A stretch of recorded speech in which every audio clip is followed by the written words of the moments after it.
Law of Attraction Secrets podcast. I'm your host, Natasha Graziano, and today on the show, we have an amazing human. He is built for the cold. This is one of the top cold calling coaches, that's such a tongue twister, in the world.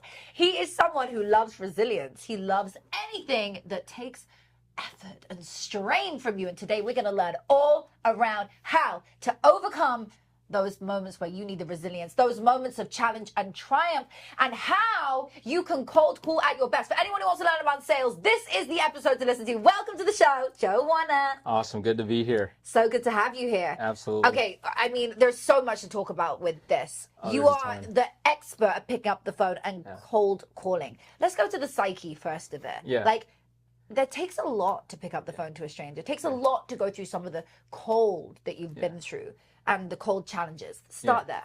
Man, I'm just even starting with like what got me into just like sales, because I come from an immigrant family. You know, everyone's Filipino. And shout out to my Filipino family in Hawaii. So that's where I'm from. But there was like a deep why that formed at my 8th grade graduation, and even kind of coming here, I was like, where would I even start? But this is where it all started, where my grandma on my dad's side and my dad probably don't even remember having this conversation. But I'm like graduating from 8th grade. We're at my grandma's house for all this like family dinner. And I just overhear this conversation. They're talking about one of my classmates whose dad ran an oil company, was super successful, had this giant pink mansion, went to my high school, all this type of stuff, and very successful family. And my grandma whispers over to my dad, I don't see anyone in our family being that successful. And that's when it started. Oh my God. So you are the first generation millionaire in your family.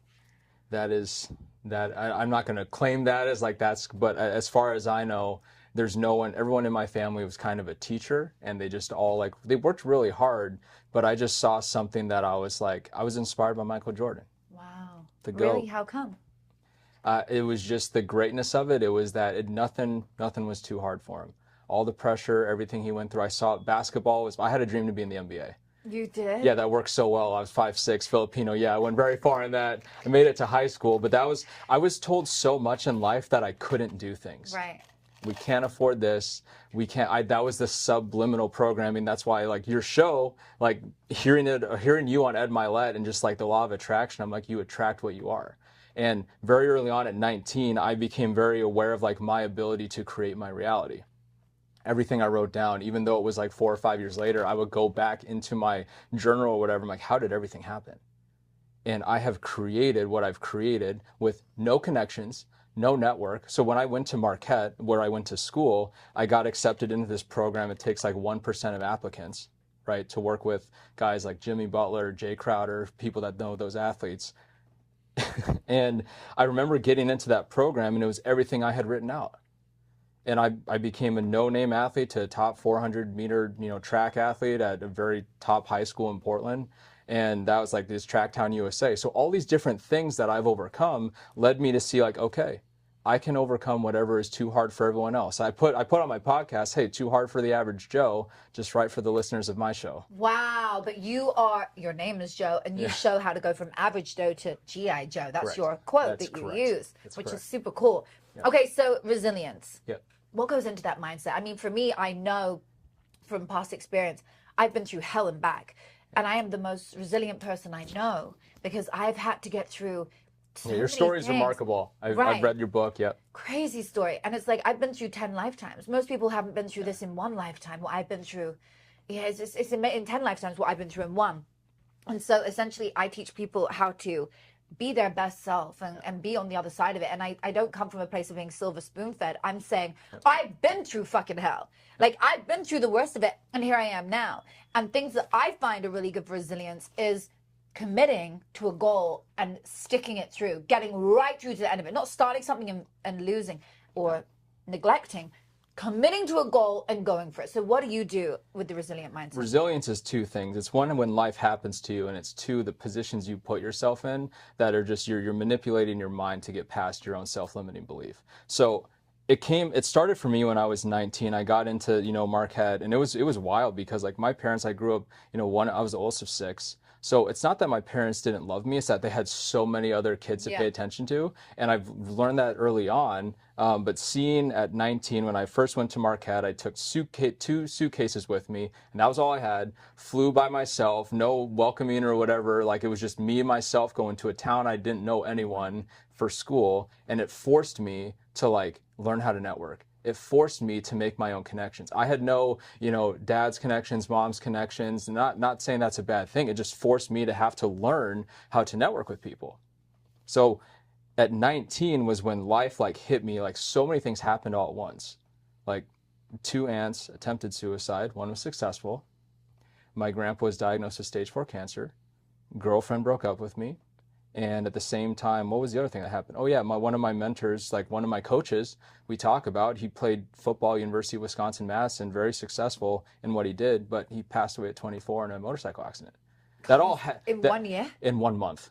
In 1 month? I was 19. My God, so what did that do to you? It gave me a reason. Because I think a lot of people would go, you choose, like your life is a sum of your choices. Yes. And so a lot of people would kind of like, oh, I'm going to do drugs, I'm going to do alcohol to cope with it, all this type of stuff. And I didn't feel it then because I was just so motivated at 19. I was part of different businesses and I was just so like, this is my reason.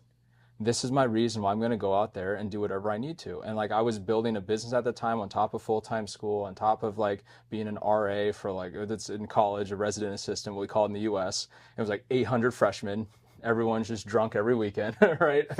So imagine babysitting that on the weekends and then, work and just, but I was always doing that because I knew going back to my 8th grade graduation, that dinner, like I'm going to do whatever it takes. And so I leaned on, the Mamba mentality of Kobe. That's why it's very personal coming out here and like seeing Kobe's statue yesterday. I took time to do that because you said you were gonna go do it. When he passed away, it hit me like so hard because how I've pursued life, how I've pursued sales was all the Mamba mentality. Even though I grew up a Trailblazers fan, which is ironic, Kobe scorched us like growing up, but it was just always the Mamba mentality in the back of my head. Hey, too hard for everyone else. This is my playing field.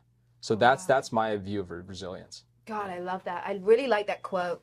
Too hard for everyone else. This is my playing field. This is for me. Yeah. And you really are that person. Like, I feel like you commit to it. Okay, I want to go into sales because this is something I love. Before we go there, we're just going to go to a quick ad break. If you aren't yet a member of our Law of Attraction app, the app that features everything about scripting for love, money, happiness, how to accelerate your career, how to accelerate your name and brand online, something your girl's very good at coaching on and doing herself. I'm results-based, baby. If you want to learn how to manifest love, how you can attract the partner of your dreams into your life, if you want to magnify the money coming into your life, you want to become magnetic, you want to be an attraction force to be reckoned with, you want to put millions of dollars into your bank account through manifesting, you want to learn the secrets behind scripting your dream life, get into our app. The membership is here. All you got to do is join. And guess what? You also get access to our coaching calls every week with yours truly every Thursday at 10 a.m. Pacific, which is 1 p.m. Eastern, which is, I think, 6 p.m. UK time. Wherever you are in the world, it is for you. We coach every week, and I personally coach you on scripting for love, scripting for happiness, scripting for health, scripting for money, scripting for career. I show you how to manifest all of the things you want into your life. And all you've got to do is attend those live coaching calls every week. When you get into that membership, you get access to all of our courses, all of our programs, the meditations, the powerful subconscious reprogramming meditations that will help you to retrain your mind, reframe your mindset into believing that you are worthy of money pouring in abundantly, into believing that your soulmate is just around the corner, or strengthening your current relationship. So wherever you are in life, if you feel like you want to better your life, do you? Do you want to better your life? I'm sure you do. You want to better your bank account. You want to better your health. There is no one I've ever met that said, no, I'm good where I am. Never. Somebody always wants to be happy. Do you want to be happier? Do you want to be wealthier? Do you want to be more in love? Do you want to have better people being attracted to you? And I'm just not just talking about love. I'm talking about when you show up somewhere. Do you want to be magnetic when you walk into that room? If you do, if the answer is yes to any of those questions, or you want to learn how to grow your name online, you want to learn how to get more eyeballs on your work. Otherwise, what is the point in having that amazing business if nobody's hearing about it? The app has all the answers for you. Join our membership now. Get inside of it, and I'll see you there. Okay, so sales. This is something which you are the genius at. Talk to me about cold calling, because bro, most people do not want to do cold calling. Why are you so comfortable in the cold calling? Is it that same? Well, I got very quick. I got comfortable being uncomfortable.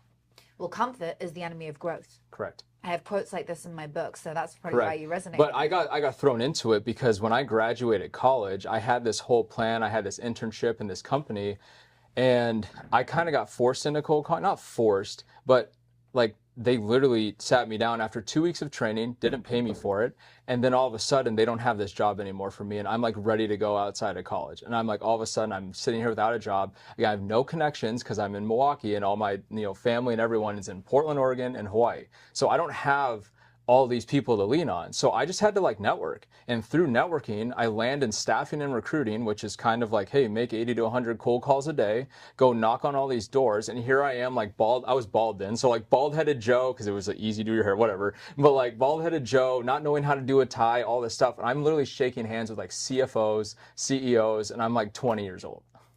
It's fucking crazy. And it was the most uncomfortable 6 months of my life that set a track to be like, I'm going to be that guy. Like I'm going to be, there was no call that I was like not willing to like overcome to figure it out, because I know I coach hundreds of thousands of salespeople in cold calling globally right now with 7th Level. It's a top 10 sales training company. And people jump on and so many people want to know the what and the why and the how. It's like, hey, how many calls have people made? And it's just this giant like weight. Right? This giant weight, but sometimes when you pick up weight, aka in the gym, you tend to actually get bigger. Which is literally what you coach on. You are an expert. This is what you do. You coach on resilience, on training, on the gym. So tell me the sync between the training and the calls. The training and the calls, it helps me get in alignment. Because so I've been training, man, it's got to be 21 years straight. I've never missed a month in the gym. No way. Yep, 21 years straight.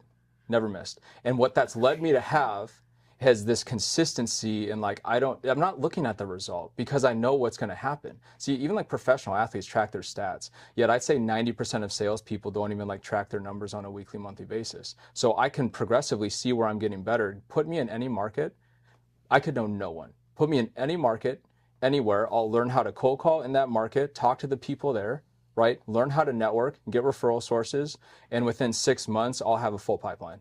That's fucking incredible. Okay, let's go to cold calling. This is so cool. Yeah. All right. Give me the top 3 no-nos on a cold call. Because people are listening today and they're like, okay, you've taught me the mindset, but teach me how to do this. Man, I'm gonna trigger some people right now, because a lot of you are very familiar with like kind of the old gurus, like, hey, like be someone's friend, be likable, all this stuff. Hey, you gotta have high energy. No, it doesn't work anymore. So because what? Well, here's why it doesn't work, is because it's almost when you're calling someone, a prospect in the back of their head is like, you're trying to like me so you can sell me something.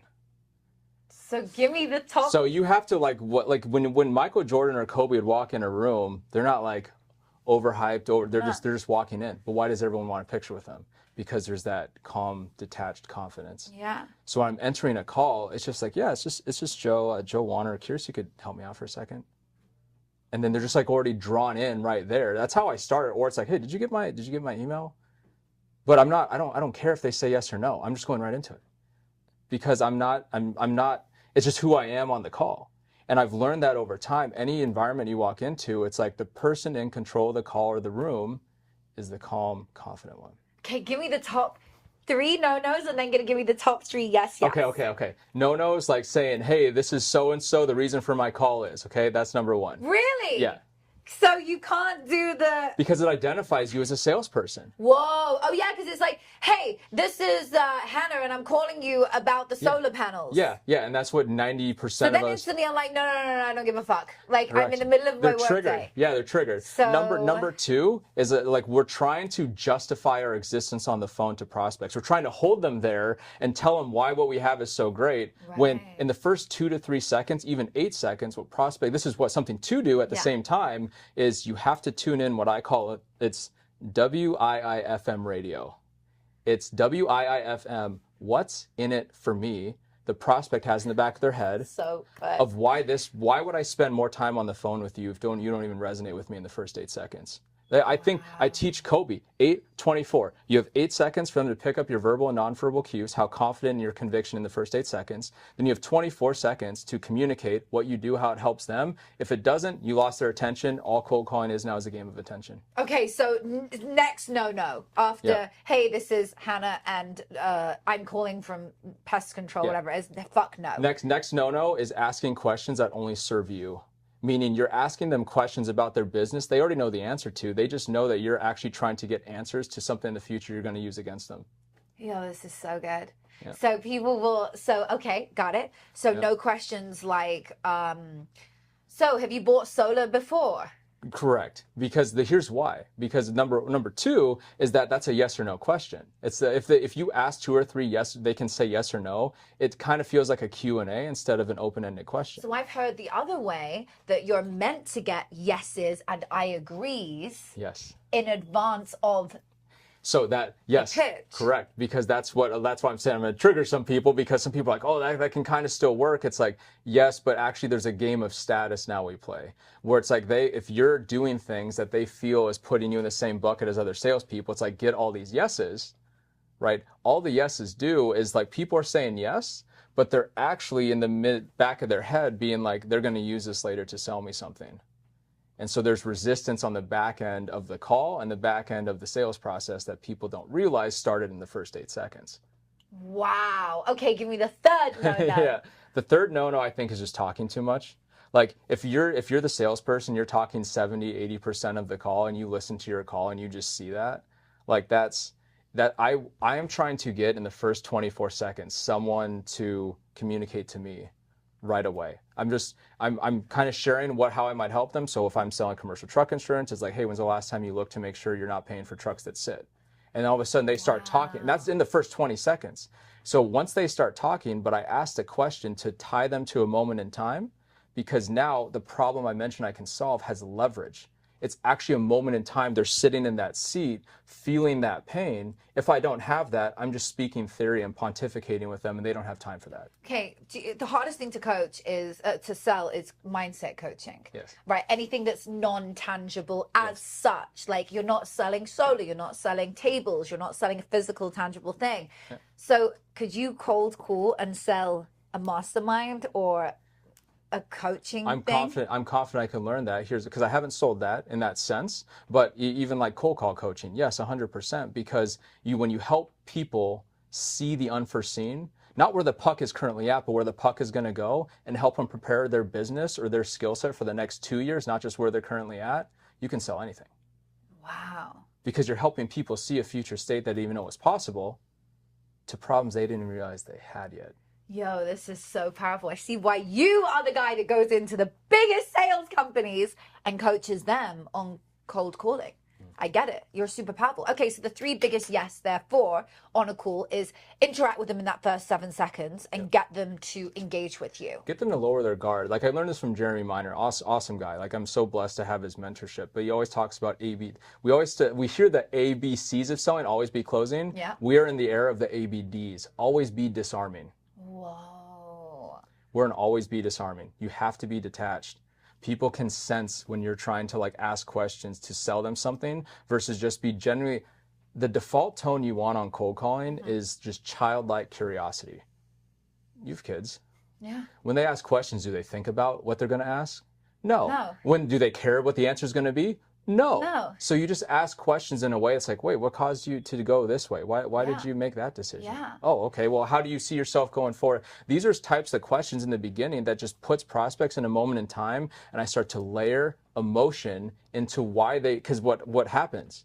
They start to self-incriminate. They start to share why they made decisions that way, which is going to tell me moving in the sales process how they're going to make decisions moving forward, and the limiting beliefs that I need to unseat so that way they're actually ready to buy at the end. God, this is so good. Okay, let's do a trial. Yeah. This is really fun. I feel like I've never done this on episode. You've never done this? No, this is so cool. This is really fun. Okay, I'm going to be the person you're calling. Sell me selling ice to an Eskimo. Okay, do the hardest one, which is the... Oh, man, do the hardest because you are one. the best of this, so I want to put you on the deep end. You're putting me in the spot. I'm ready for it. Are you ready for it? Well, because you love challenges. Yeah. You live in that. You thrive in that environment. Yeah. Okay, so... So what am I going to sell? You're going to sell me a mindset coaching package. Okay. And genuinely, it's going to help the person. Like this isn't hard to sell, but I'm going to be the person on the other end of the phone. And I'll be a character who is open to the cold call. Okay, open to the cold call. All right. Yeah, not like the fuck you bye. Yeah. Okay, ready? Hey, we could do that. We could do that too. I'll work it. Okay, All ready? right. Yep, ring, ring. Okay, we're going to do a shortened version of it, obviously. So okay. we're just going to do like a 3-minute version. Okay, right, I'm going to put a timer on and you've got to sell it. Okay, this is 3-minute so version. fucking fun. Never done this on a show, but I love playing games. You have a 3-minute timer starting now. Hello? Hey, is this Natasha? Yes.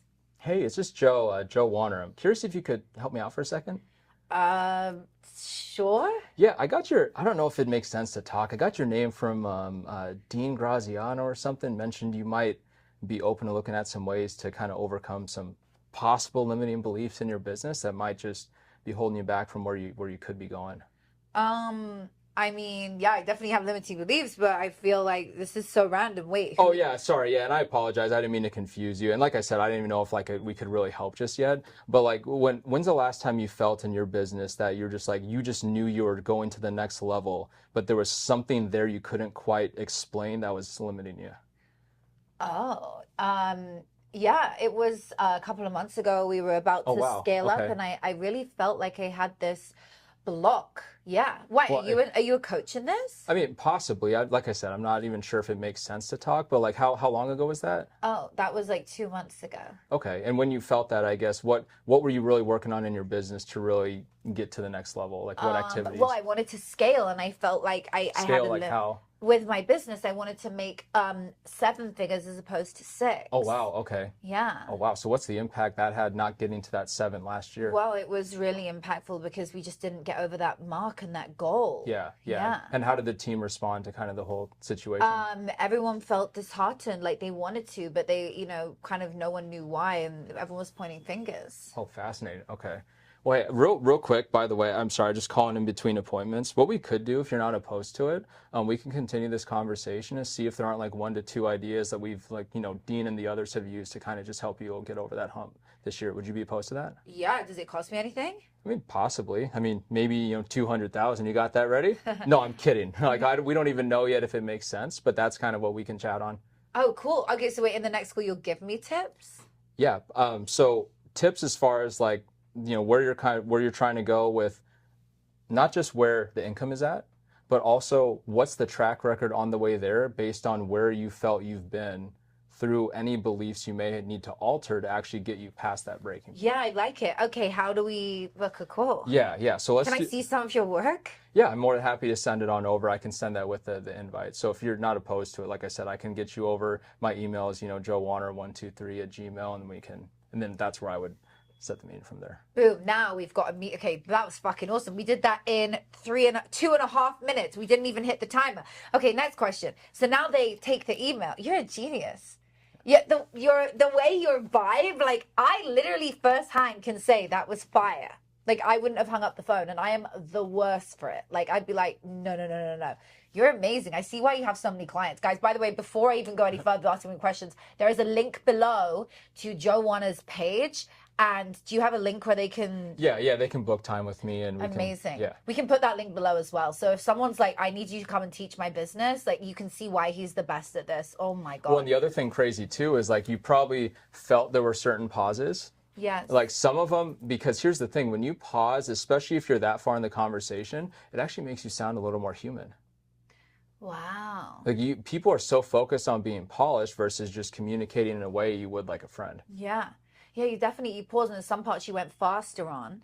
Wow, that's amazing how you do it. Could you do this for any industry? Could you train companies in any industry? It's a system. Right. It's a system. So, I mean, right now I've trained over 160 industries. So fucking crazy. So wait, at this point, when the email happens, you now book an actual call where you're going to sell her. Yeah. So I'm offering my email first because I'm letting you know in this role play that, hey, I'm going to get you over the information you need, but it's going to be in the context of helping you prepare for the meeting.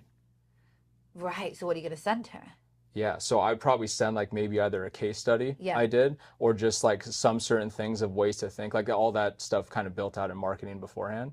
Like this is if I was building out the offer. Obviously this is an industry I've never sold in, and you're just like, hey, go. No, but that was the coolest thing because you killed it on the first one, you just proved exactly the point that you are the best at that. Okay, so let's go to KPIs. Yes. For anyone that doesn't know what KPI is, Key performance indicator. and you the other day blew my mind when you were talking about how you help your clients with this. Yeah. What is it? Because when people ask you, what do you do? They really don't give a fuck. They care what you can do for them. Correct. Tell me about the KPIs and what you're helping people do. KPIs is just tracking numbers, but here's the thing. James Clear talks about this all the time. Like, you never like rise to the level of your goals. So you guys always set your goals based off, oh, I want to hit this, I want to hit this income, I need to hit this quota. But you actually fall to the level of your systems. So if you don't know how to actually take the result that you want, reverse engineer it down to the daily, weekly, monthly things you need to do and be able to sustain that consistently.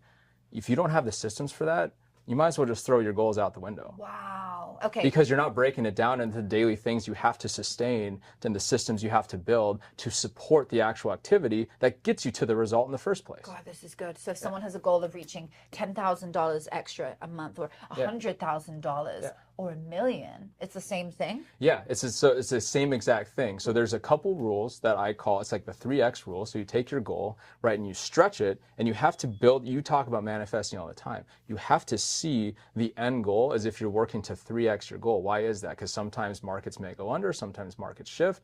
I've been parts of multiple different, I've worked in 15 industries. So I've seen a lot of like ebbs and flows where, and especially too, I'll tell this right now, if you're a salesperson and you're trying just to hit quota, that is the surest way to not hit quota, is just trying to hit quota. Wow. It's the surest way to miss it. Yeah, you have to make it bigger because it forces your brain to get creative as if you're going there. And it also gives your brain an abundance mindset. So when you're on the phone, the eagerness and commission breath that comes out of you is not there because you're thinking of your pipeline in terms of like it's so full and you're seeing it. A full pipeline will change everything in your life. That's why I've always believed, like, if you don't have skill sets to get a full pipeline, get them if you want to be a top lethal salesperson. It's the most lethal skill set. How does someone get a full pipeline? Well, obviously they can work with me. No, but someone gets a full pipeline by, let's say you want to make 10 grand a month. Okay, so then you actually need to work as if you're going to make 30 grand a month. Now you need to break that down to the average deal size that is, how many deals you need to close, and there's something called KYN. Know your numbers. Professional athletes know exactly their stats, how fast they run, how fast they jump, right?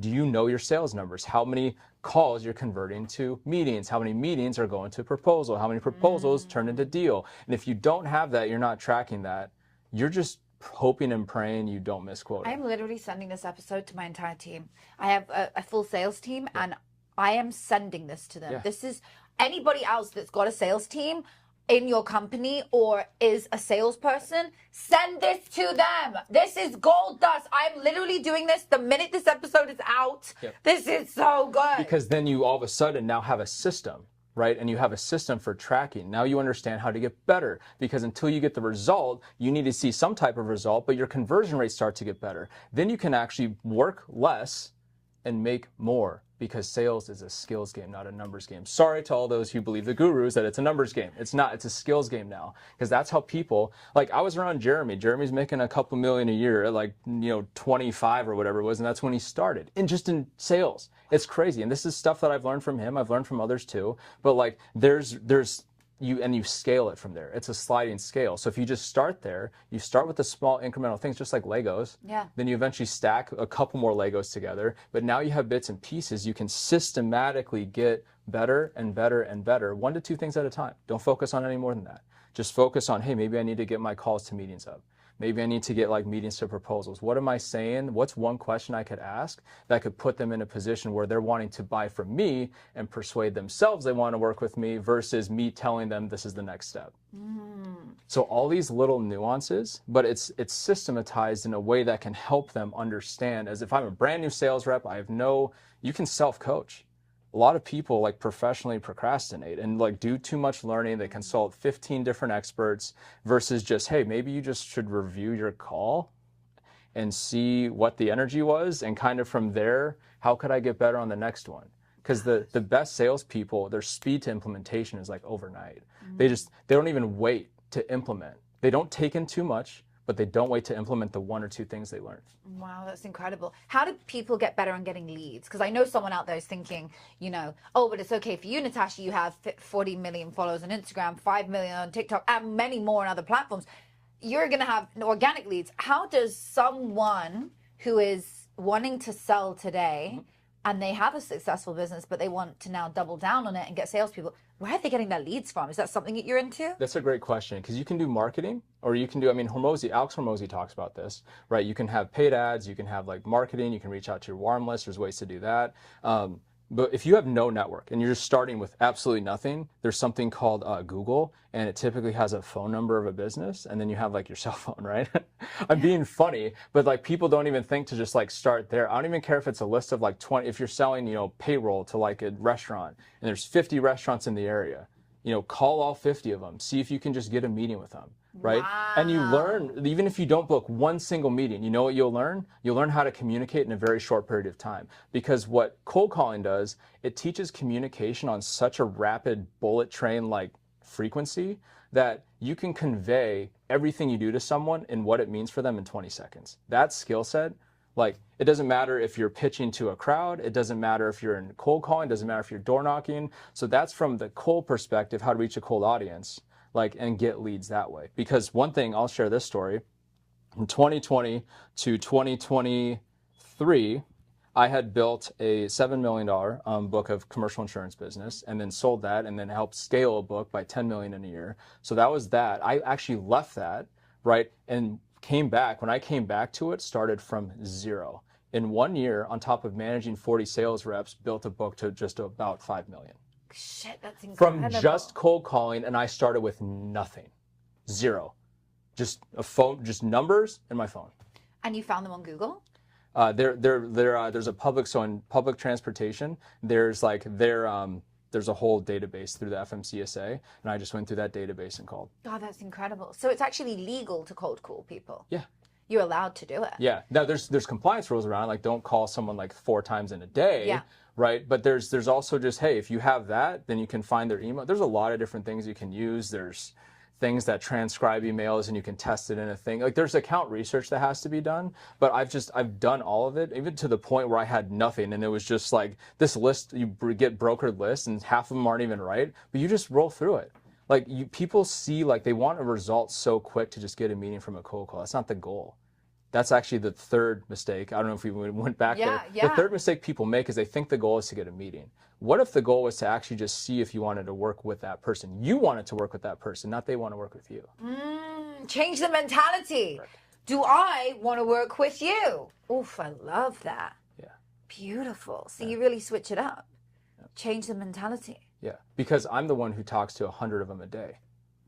They only have the perspective of one themselves. How interesting. Yeah. That's what I'm saying. It's just like when a trucker wants to be like this and this, all I see an objection is they just don't see what I see yet. They don't see what I see yet, and that's okay. Maybe it was something I said in the beginning of my call that just caused them to not be open, or maybe it's just timing. So many people have told me not interested. I call them for the third time, all of a sudden it's the right time. It doesn't, like, people take things so personally in sales, and I think that's just what allowed me to build that resilience, because I just don't.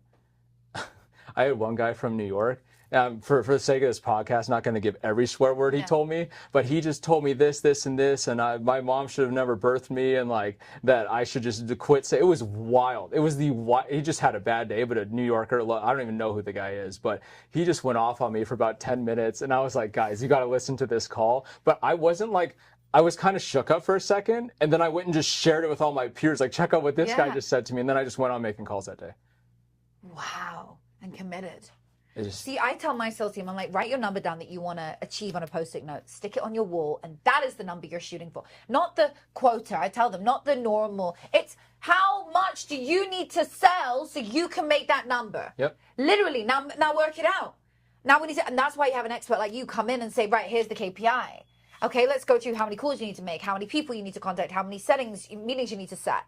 I even have it broken down into how to set minimum and kind of stretch goals based off that, and then you actually plan it into your calendar based off your energy. It's not time management, it's energy management. And that's how I tie the health and human performance Oh my Because God, I'm yes. building sales athletes. This isn't just like, hey, I'm just going to sell. It's like, hey, if you didn't go to bed early, if you didn't actually eat right over lunch, all those things could affect your energy. The greatest intent to make those calls in the afternoon dips because you decided to have a certain thing at lunch. This is what because it's like we're athletes. So true, because I just offered you some of my M&Ms that I was on Nick Cannon's show this morning, and he has the biggest candy shop in his studio, so I was just eating everything, and I was like, do you want one? And you were like, no, because I don't eat at this time of the day. Because I knew in 30 minutes I would start to wane a little bit in my brain. So even before this, I specifically timed my probiotic. I timed my and people don't need to be on my level because so think of it this way: 10 to 15 years of sales. And only 2 months ago, I was diagnosed with severe obstructive sleep apnea, which meant that the doctors were saying I maybe averaged a quality sleep of 2 to 3 hours a night for the last 10 to 15 years. So imagine doing all this stuff and working, sometimes 14, 16-hour days between sales job and then another business, and this is where resilience just kicked in. I didn't realize that was going on. I only imagined had I figured that out like 10, 15 years ago, where my energy would have been at. So by default, I had to choose no alcohol. By default, I had to choose how to dial it in. Otherwise, I was sleeping, even with 10 hours of sleep, imagine needing 4 naps a day because that's how bad it was affecting me. Severe obstructive sleep apnea is genetic for me, and that I was not breathing 30 times an hour at night. No way. Yep. How do you know?